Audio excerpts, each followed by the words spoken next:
And here we go. All right, we're in, my guy. It's We live. are It's in. happening. All right. So let's just get right to it, man. What's been going on with you? Update me. Well, I've been learning more about the mind-body aspect of the pelvic pain because it was such a predominant thing in my life. Um, of course, most of the people in your group, and I guess I've just been learning that it isn't about fixing yourself. It's not about all the exercises and the diets and the supplements and you got to meditate for 2 hours a day or something. Uh, it's more just like letting go of the fear of the symptoms and realizing that you're okay. Um, for the first time a week ago, I had this it was a weird, like, spiritual experience where I was having some pain, it was one of those days, and I was able to almost separate myself from it. And I was like on this peaceful island where my inner conscious was at peace, and I was watching the pain swirl around me, and I was still okay, instead of being swept up in it and carried off into panic where most of us go, and where I've been many times. It was just like, whoa, I don't have to be this pain. Like, that's not my identity. And it went back down in a few hours, Amazing. instead of weeks. Yeah. Like, amazing. um, You mentioned the pain is not your identity. What is your identity now? What is your identity, beyond the pain, outside of the pain? so that's kind of interesting. I think part of this journey in itself, in a way, they say pain is a message, not just to tell you that there's something wrong, but in many cases like this, where there isn't anything physically wrong, it's telling you, hey, there's something wrong up here, so you start to really stop. You're not moving through the train station anymore, and you start to think, wait, where am I going? What am I doing? Where is this pain leading me? And then you start to look inward, and you start seeing the things around you, the way people are, the way nature is. And I know that sounds so woo-woo or whatever, but all that to say, it's like for the first time your eyes are open, and your identity, like you're asking, is largely, it comes down to, you don't know. You're just like, whoa, Yeah. I've been doing everything that everybody's told me to do, and rise and grind and all that stuff, and then you start realizing there's more to life. Sometimes just sitting outside doing nothing, listening to the birds, like, that's enjoyable now, where I would have used to have been like, that's stupid.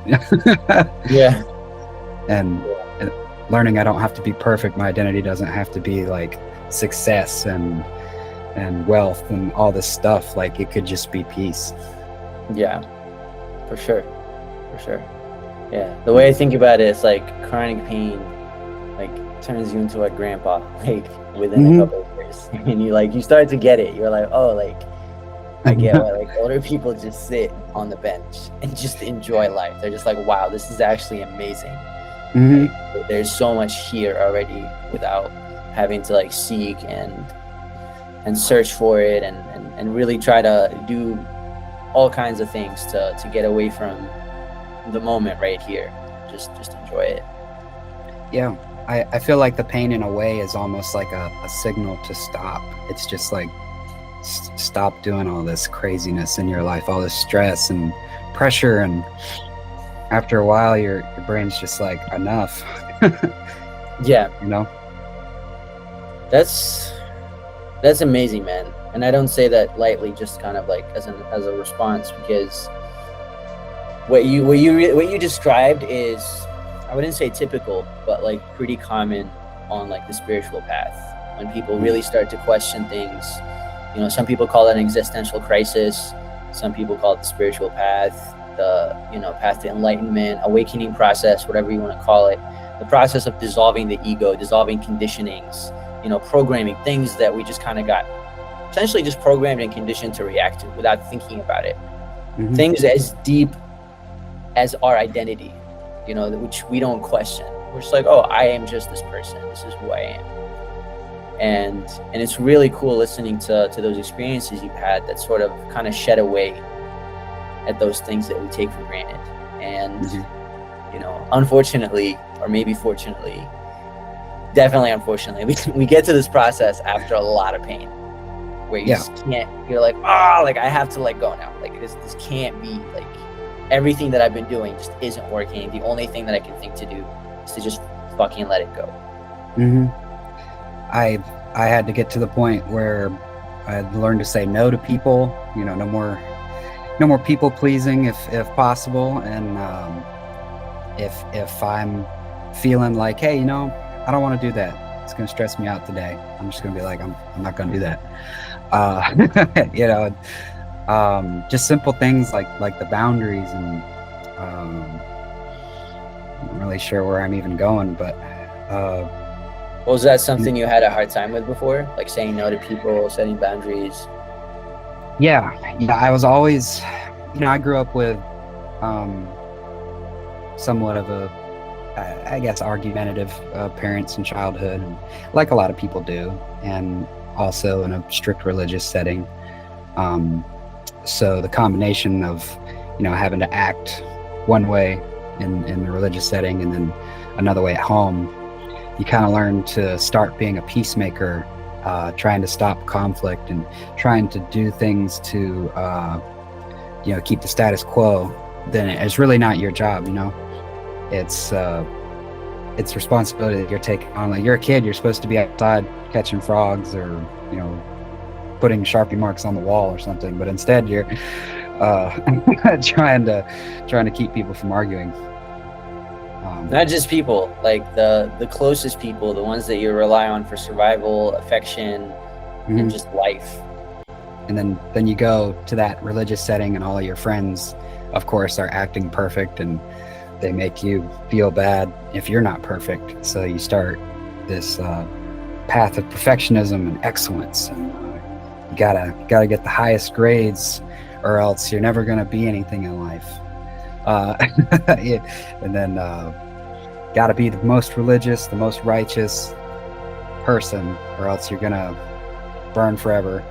And so that's a great motivator when you're like 12. Amazing. Best motivator. Really keeps you on your toes. Really cool.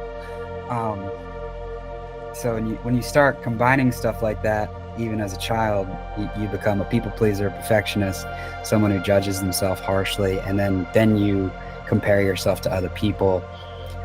You see people around you who've got stuff that you don't, or who've got a life or success or abilities or skills that you don't. And then you slowly develop that comparison personality, and pretty soon, before you know it, everything's miserable because you just feel completely inadequate and like you're just the worst person on the planet. And you second guess everything you do. You lose trust in yourself because it's almost like, well, when we do all these things, even something like appeasing our parents or trying to stop them from arguing, essentially trying to fix something that's unfixable, because at that age you can't even process what's actually going on. Not to mention that, I think up until the age of 7, and even maybe a little after, like as babies and children, as babies, we're impacted by our parents' relationship. Like, that dictates our temperament. There's been tons of studies on this. Difficult babies have argumentative parents. Easygoing babies, parents are super happy. And on top of that, as a kid, we're very egocentric. We think the entire world revolves around us. Everything that we do, we're like, I did that, I caused that. Oh, this guy looks this way today, I'm doing this. And by extension, when, let's say like your parents are upset, they're fighting, we kind of almost like, as kids, we reflect that on ourselves. It's almost like instinctually the question is, what did I do wrong? that I'm causing these people that I love to be in so much pain? And that's like self-betrayal number one, where essentially we literally turn on ourselves. We're just like, oh, we're messing this up. We're hurting these people. And it's our job to fix it. How do we fix it? Just like you said, don't be yourself. Just the way that you are is not okay. You got to do all this stuff to be perfect. Don't make mistakes. Start scanning everybody's emotions. Make sure that they're happy with you. And all these little things develop. And that's sort of where that self-betrayal kind of starts, and that disconnect from the self, that loss of identity. But before I keep ranting on this, how would you say that this connected or still connects to chronic pain, pelvic pain, and sort of the things you were dealing with health-wise? So in my mind, I look at the nervous system kind of like it's just designed to get you out of a dangerous situation really quick. Like you're running from the bear, you sprain your ankle, your brain will hide that pain because it knows you got to get away from the bear. That's the most important survival. We'll feel the ankle pain later. And you get away from the bear, you feel your ankle's injured, you're safe now, and you have time to heal. No more bear, it's over. But the bear, for many people in pain, it's all the time. It's everywhere. It's emotions, it's finances, it's peer pressure, religion, what you think of yourself. You can't escape it. Even in your dreams, you're having nightmares about worries from the day. It isn't just get up and go collect berries and eat something and go to sleep anymore and build your hut. It's everything is life or death. And I think the brain just can't cope with it. You release all the stress hormones and your body gets addicted to being in a state of hypervigilance. And that's one thing I was learning too, is I used to think, oh yeah, I'm an empath, which everybody says nowadays, but now I'm like, oh, I'm hypervigilant. So I can I'm extra careful. Yeah. So I was like, as soon as I see somebody, I'm not even realizing I'm analyzing their threat level to me. Like, what is their temperament? Do they seem like a nice person? Automatically calculating in my head, how can I avoid confrontation with this person? Even before anything begins, you're starting this list in your head. And that's not how we're meant to function. And so it's like the brain creates this pain to distract us, to get us away from this bear that's in our head that we can never run from. Yeah. And so all these things you described, essentially they keep us in this like fight, flight, freeze, fawn mode, right? Mm-hmm. And like the freeze got added a little more recently, where we kind of just literally are unable to process things. And then fawn is another one that got added recently, which is the people pleasing response. So you think about it, survival based. It's like you're attacked by a new tribe or whatever. You're like, oh my God, let me make them real happy, do whatever. And it like helps you. So it's very much ingrained in survival. But all these things keep us dysregulated.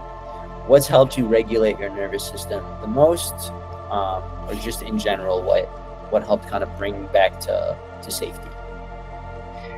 Well, for me, I took a bit of a multimodal approach. Some people are completely natural. Some people like to incorporate medication with natural things, and I kind of take both approaches. The first thing I did was I started seeing a counselor, and then moved on to a psychologist, and saw a psychiatrist, and I've got some medication to help with anxiety. And it's not for the pain. It's not like this is going to cure you and get rid of all your problems. It's just after being in a state of anxiety for so long, I don't think it's a bad thing to be like, yeah, I need some outside help. And I started meditation, started learning that sitting there for 5 minutes not thinking about anything is actually like super difficult, and kind of really opens your eyes to the fact that, oh, I'm worrying and thinking and calculating like all the time. Like it never stops. 24/7. Yeah. 7 days a week. I tried some journaling. It was okay, I suppose.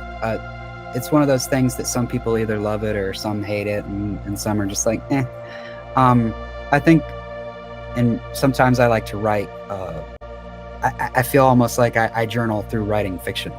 Sometimes I'll write a little bit in a book I've got that I'm taking a bajillion years to finish. But in a way, it's like I'm writing myself into the characters, you know. And in a way, it sort of helps you to understand yourself some better, collect your thoughts. But I don't think that digging up all of your past traumas and analyzing, you know, every scrap of it is exactly the most beneficial. I think it's good to like acknowledge that stuff and to realize where your temperament and anxiety and everything has come from. But then after that, you gotta start looking ahead instead of you know, just looking at the past all the time, because you're forever going to be stuck there. But I really like meditation, especially guided meditations. I've had some really trippy experiences doing that. So yeah, so you started with 5 minutes. You're like, 5 minutes is pretty hard. What's that process been like for you? Like, have you, just say more about that. Generally I stay around 10 to 15 minutes. I know that's not like anything crazy. Sometimes I'll go to a half hour. But the voice prompts I follow are from the Curable app, which is based on you know, Dr. John Sarno and Howard Schubner's findings with TMS, mind-body syndrome. So they're meditations to like help you reframe your thought process and whatnot. And sometimes you get into like this twilight state in between sleep and meditation and being awake, you know, and your mind will just start carrying you off somewhere. You take this little journey, and it's so weird. It's like for a moment you feel like you just unlocked all the secrets to the universe, and then you wake up and you're like, oh wait, what was it? So I know that's not kind of a weird explanation, but you know, sometimes you wake up like, yeah, I get it, and 10 minutes later you're like, I don't get it. If it's a thought, especially with meditation, if it's a thought and it sparks like an epiphany or like a moment of clarity, that's awesome. But it's like the stories, right? It's like if you dive into the story of the trauma and then you just get stuck in the story. And so it's the same with the meditation. It's like you got that epiphany, and then by being present, really just feeling into the moment. And later on, what we try to do is try and go back and find it. You got to go in your head. So you disconnect from the moment to go look for the moment. And it's really tricky. I've, you know, as someone that's tried to meditate consistently for a long time, and at some point was doing like 30 minutes regularly, like, dude, your mind just never stops. Even when you're super zen and you're calm, it's just going. After a while, you just kind of have that little moment of separation almost, where you're just like, wow, this thing is just relentless. It will just go on its own. I've had this moment before where it's hard to describe. It's like I was sitting around this little control station. It was like this orb-looking thing, and I could see all of my thoughts like they were little TV screens going past, like all around me. And it was like just for a moment where it's like you said, you separated just for that moment, and it was like really fascinating. But I think the most important thing the meditation has taught me is that it's okay to just do nothing, because our society's always like, you got to be doing something, you got to be productive, you got to grind, make money. You know, we only got so much time on this planet, and you got to use it all, and then you get all stressed out and everything. It's like, well, who says how I have to use it? You know, why is it wrong to sit here and do nothing? You know, the hardest thing to do. Yeah, that is interesting, right? And your mind can't handle it. It's like it's angry. It's like, no, you gotta be thinking and worrying about something. Like, come on, man, you gotta. Like you're trying to fire your mind, or at least that's what it thinks is going on. And like the mind / ego, you know, they're one and the same. They like to be in control. Like that's its function, literally. Its function is to control and contract our reality, our experience into organized bits, conditioned bits, patterns, things that make sense. When you meditate, especially when you do nothing, you're essentially, you're just putting it out of commission. And it's just like, no, like I'm here to help you survive, or I'm here to keep us alive. And you're trying to kill us right now. I'm not gonna let that happen. Yeah, it sees nothingness as like this threat. Yeah. Well, when you think about it, like to us, that's what death is, right? Death is just this nothingness. We have no idea what it is. We know it's coming. We just have no idea what's going to happen. It's like the ultimate uncertainty. And so our brain essentially treats uncertainty as fear of death, just on different spectrums. And with meditation, it almost takes you like right to the core of it. And it, if you're really open to it, and it seems like you're able to get in touch with it and like really just be here. And there's moments of panic during meditation. People are like, yeah, you can feel good, but if you're feeling good all the time, you're doing it wrong. You're not having at least like one little moment where you're just like, what's happening? Like, oh my God, like, where am I? Where did I go? Yeah, I've had those moments. I think one of the most important things I heard, I think it was Eckhart Tolle. I believe that's how you say his last name. I sometimes listen to him. That dude could put you to sleep, but he said that it's like almost that if the mind stops thinking, then we'll stop existing. So it's like the mind sees thoughts as existence, and like you were talking about with death, it literally sees not having thoughts as if it doesn't exist anymore, and it's like afraid of that, It's already crazy when you think about it. And it explains why we're always thinking. And our mind is just constantly twirling and working, even in our sleep. There's a term literally that describes people. It's called like anxious sleepers or anxious dreamers. And I wouldn't say I'm one of them, but definitely was. Might still be there a little bit. Where literally like a lot of my dreams would just be kind of dark, and I'm just talking and worrying, which is not too different at the time from everyday life. So it's like going to sleep to rest, but really mind is just doing exactly what it's been doing all fucking day. And yeah, man, it's weird because like talking about it is one thing, but when you're sitting here and you allow yourself to let go of thoughts, it's like, it's not to scare people from meditation either, because it's equally beautiful. And even in the moments of terror and fear and panic, you really like go and feel into that, then more and more you get in touch with yourself. Sometimes it happens like right away, where you're like, whoa, there's like something even deeper than this fear. Let me dive into that. It's really pulling me. Sometimes I was feeling that shit for like a week or two, just extended panic. And I'm just like, I sit to meditate and I'm just like, this feels like ass, but I know I just gotta sit here and breathe through it. So it's not that it's like the fix for things in terms of it making you feel better, but if you want to wake up to like who you are, what reality is, and experience life as it is, instead of conditionings that took place when we were kids, when we had no conscious choice of what's going on, then meditation is the way to go. And I think a lot of people, I definitely struggled for months trying to figure out how to meditate correctly. Like, what do I gotta do? What do I have to add? There must be this process of things, almost like attacking the pelvic pain.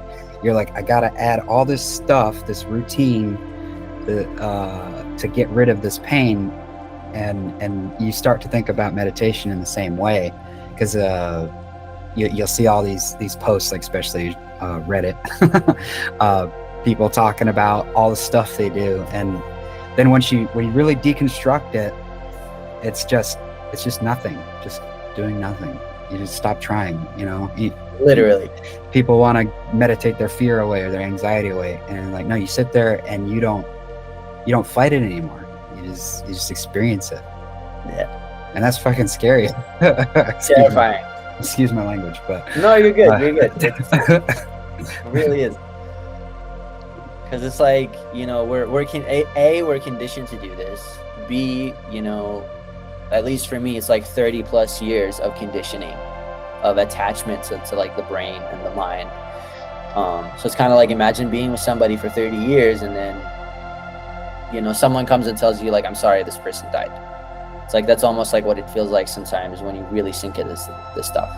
Again, it just goes back to this like fear of the unknown, fear of like not really knowing what's actually going on, because you're just like, well, if everything I've known has been just the product of my personality, which has been the product of like these conditionings and patterns that developed, then it's like, that's a scary thought. You know, you're like, well, like I don't actually know who I am. You were talking about the identity earlier, and you get to that point where, like you said, it's scary. You're like, I don't know anymore. Someone could ask me who I am, and you start to realize that who I am used to be, oh, I'm this job, or I'm this father or brother, or you know, it's whatever title you give yourself. Yeah, writer, artist, whatever. And the pain takes that all away. Like it removes it. Yeah. And at first it feels horrible, and it is horrible, but it's almost like that's the blessing in disguise of dealing with like hardship for like a long time. If you choose to like really face it, is that it almost teaches you like, well, it's like, yeah, even those things that you cherish, like your identity, your hobbies, all these things, those things were never who you are. They're things that you enjoy to do, and we should 100%, not should, we can continue to enjoy them. It just like almost like slaps you in the face with that truth of like who are you really? Yeah. And I will add that, you know, in the process of meditation, waking up, working on yourself, or really removing, shedding layers of things that aren't who you are, is that things do gradually and, you know, generally speaking, get better in almost every possible way, because you do regulate your nervous system and you become less reactive to things, as I'm sure you've experienced. And yeah, like that's, things do get better. And at this point, just to share sort of like what my experience has been with this and with meditation, is you become okay with not knowing who you are. And you're like, cool, let me actually find out. Like, there's a lot of things that I've been told that I am, experiences that shape me. Let me just pretend that those things aren't necessarily true. I can either put them to the test, I can go, you know, try on different identities, different things, do things I've never done before, lean into things that I'm scared of and not really sure why. And that process can be really fun, because you're just like, oh, like I'm an adult and I actually get to recreate, rediscover myself. It could mean going back to the things that you love, but also means trying a bunch of new things. And yeah, maybe really living your life to its fullest for the first time. And I think another person I followed, Michael Hodge, with Transform Men's Pelvic Health. Yeah. He started to get into the mind-body approach, and you know, one of the things he said was, so many people want to go back to who they were. They're like, I just want to get rid of this pain so I can go back to what I was doing. And he's like, no, what you were doing is what led to this pain. You know, like who you are is what is causing this. You know, that's what it's manifesting as. Exactly. And I don't mean that in some crazy way of you got to change everything about yourself. It's just no, you gotta, it's the habits, the mindset, maybe the relationships, the trauma, all those things. Yeah, like and going back to normal, going back to how things were, is just craving the familiar. But just as you said, and Michael Hodges pointed out, the familiar is what brought us into, you know, being in chronic pain. And it is going to look different for everybody.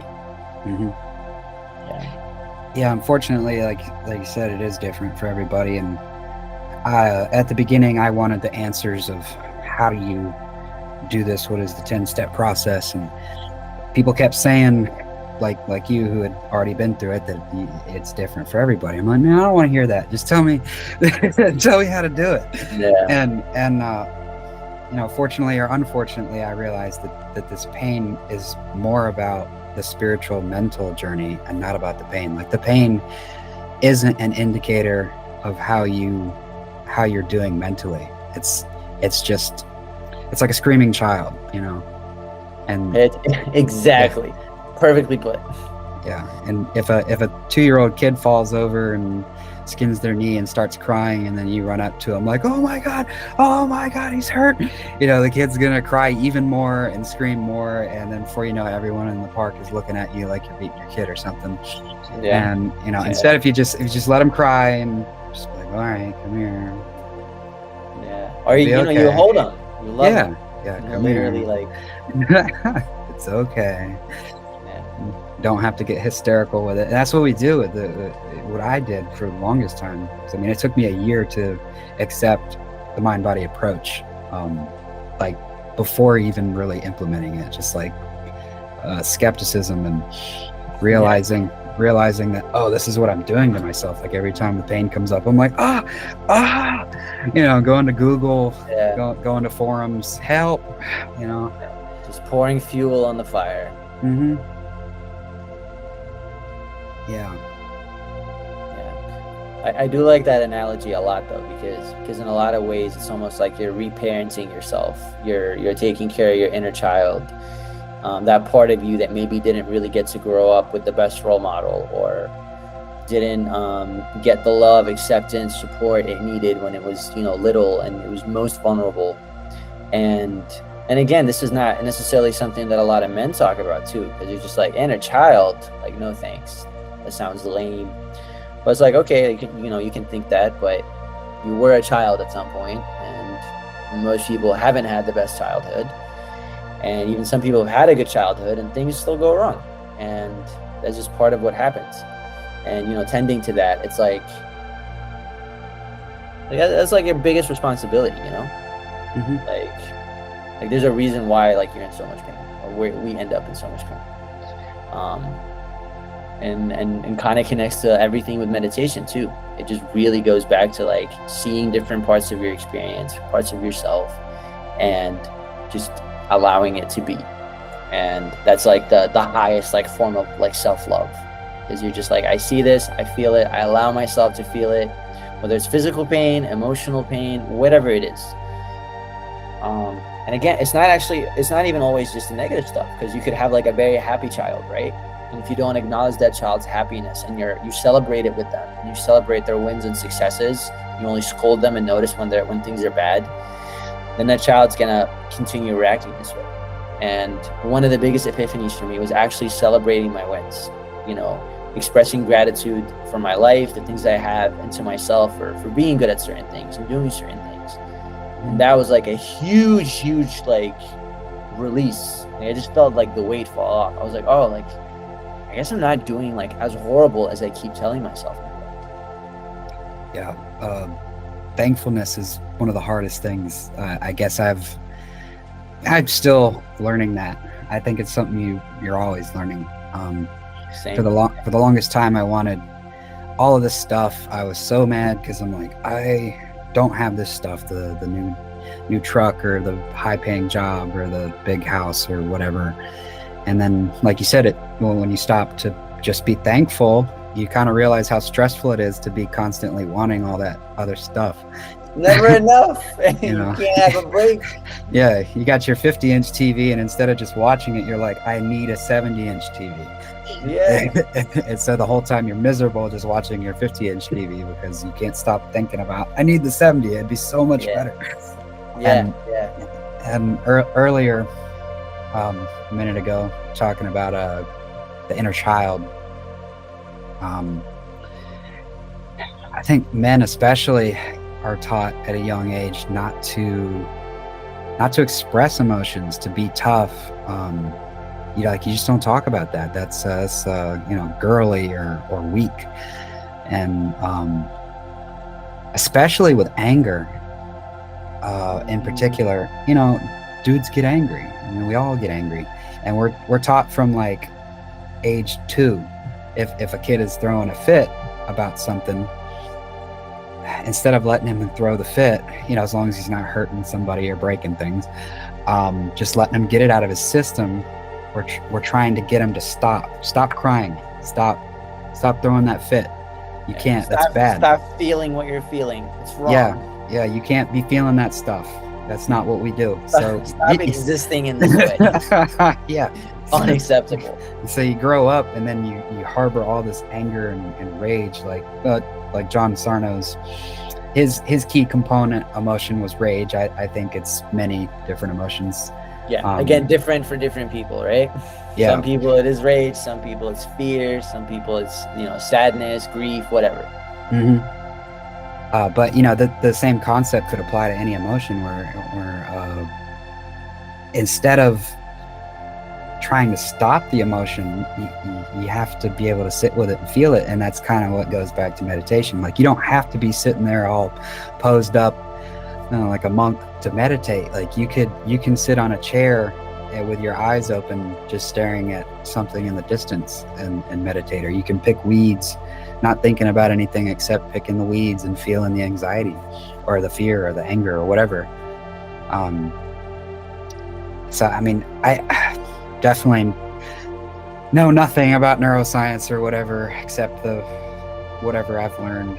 But I think over time of doing that, the suppression of emotions, the guilt and the greed and anger and rage and everything we don't get to express over time really affects us, and it rewires our brains. Like, our brains are compensating to deal with that constant internal stress, the bear that we can never run from.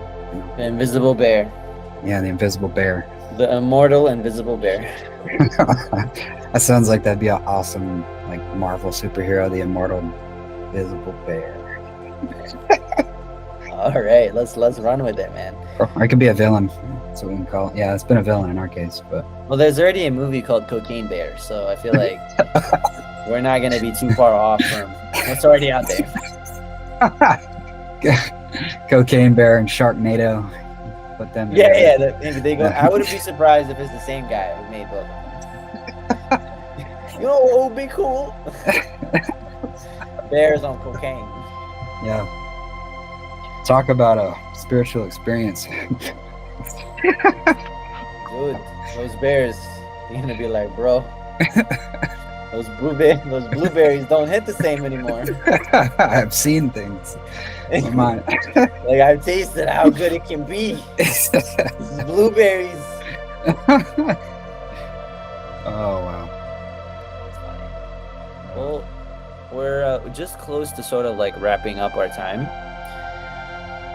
Before we do, I feel like we covered a lot of things, and one of the things I felt called to share, thank you for hopping on the call with me and being open to share this. I feel like a lot of what you shared is really going to resonate with a lot of people, because again, not enough people really talk about it openly, all from like a positive, growth-oriented mindset.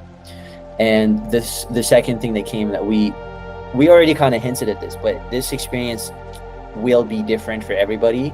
It's great to find people that you can relate to. Like, I feel like you and I have had a similar experience, because for us there was like a lot of conflicting emotions, a lot of like repressed anger.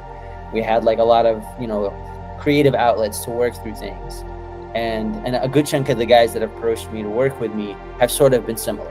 They related to my experience. And if you don't, just know that's okay too. Like, for some people the emotions aren't that big of a deal. Like, there is a little bit of emotions, but it's not like this overarching thing that people had to work through. Some people it's just really much more about like just stress.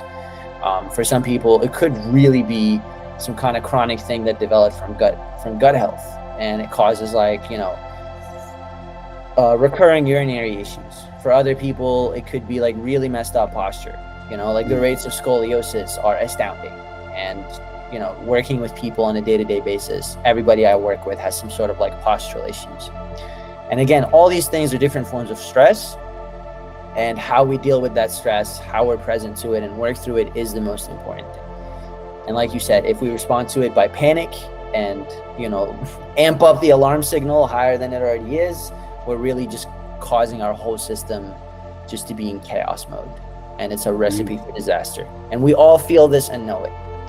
And figuring out what it is that's bringing you stress, taking the time to self-reflect, consult with different practitioners, read about different things. But again, from that growth mindset of curiosity, of wanting to just feel better and regulating your nervous system, is key. So I just felt like sharing, like if what we're sharing doesn't relate, you're not like a spiritual person, you're not like tapping into any intense emotions, just know that's okay too. And your experience is what it is, and it's valid for that reason. Yeah.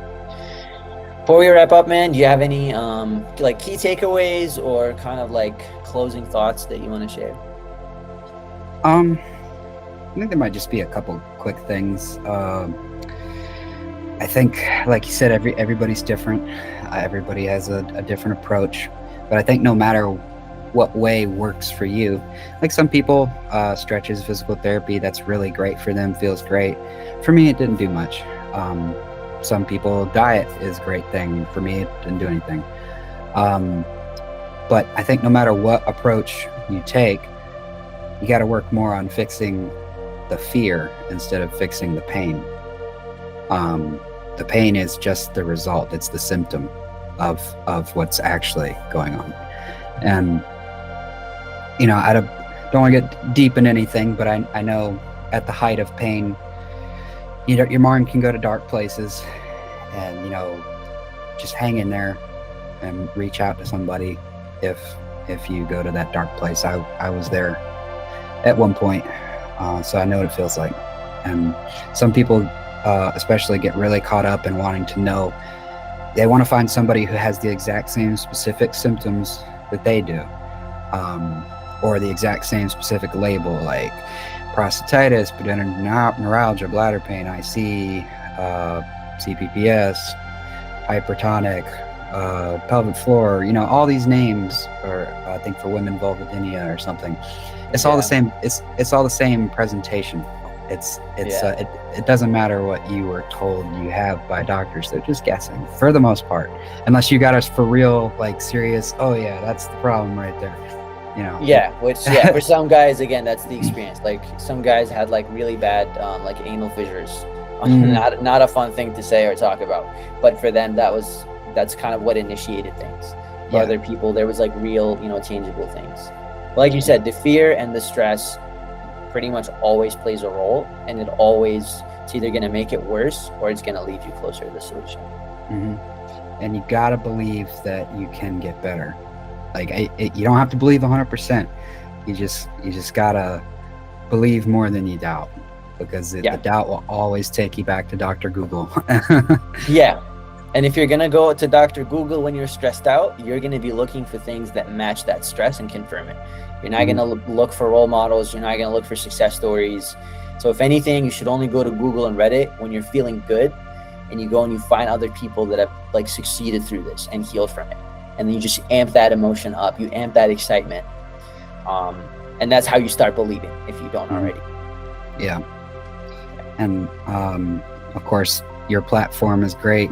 Michael Hodge and Dan Buglio, and I think Tanner Merktog on YouTube are people I watch, and they all share a similar vibe and idea of things.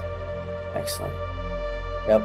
There's more and more people sharing and talking about this.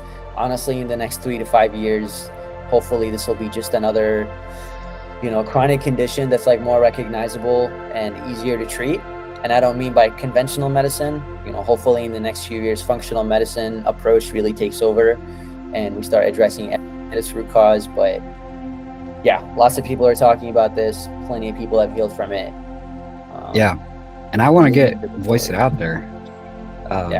I'm sick of it being a quiet thing. I don't care anymore. I'm not embarrassed anymore. We got pee-pee problems, guys. My pee-pee hurt. My pee-pee and my butthole hurt. I'm gonna tell everybody.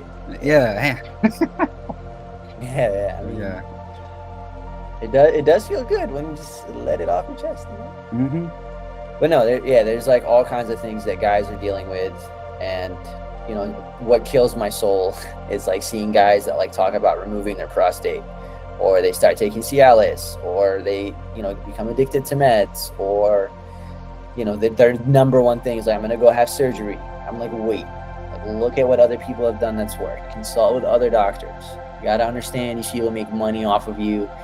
They're good human beings at heart, I'm sure, but they are put into a system that's a business, and they are forced to behave and say very specific things Otherwise, they literally get punished and they cannot make money or live or survive. So whatever doctor you go to is going to find a problem in their specialty. You know, it exactly. And the medication that, you know, the hot insurance representative came over and sold him, you know, the week before. Basically, get some kickbacks. Yeah. And again, not to hate on medicine has its purpose. Definitely, you know, look into the side effects, understand like what the role of the medicine is, and address the root cause. Because again, just like you said, pain is the symptom. If you keep addressing the symptoms, they'll just keep coming back. Address the root cause, and you'll be good. Mm-hmm. Well, I guess that's about covers it. Yeah, we can awkwardly end it over here. Before we end, I just want to thank everyone here for watching. I want to thank you, Lance, again for joining. If you guys have any questions, comments, topics that, you know, you related to or things you're curious about, just drop it in the comments and check the description for other resources. And look forward to our next conversation, my guy. Yeah, man. Looking forward. All right.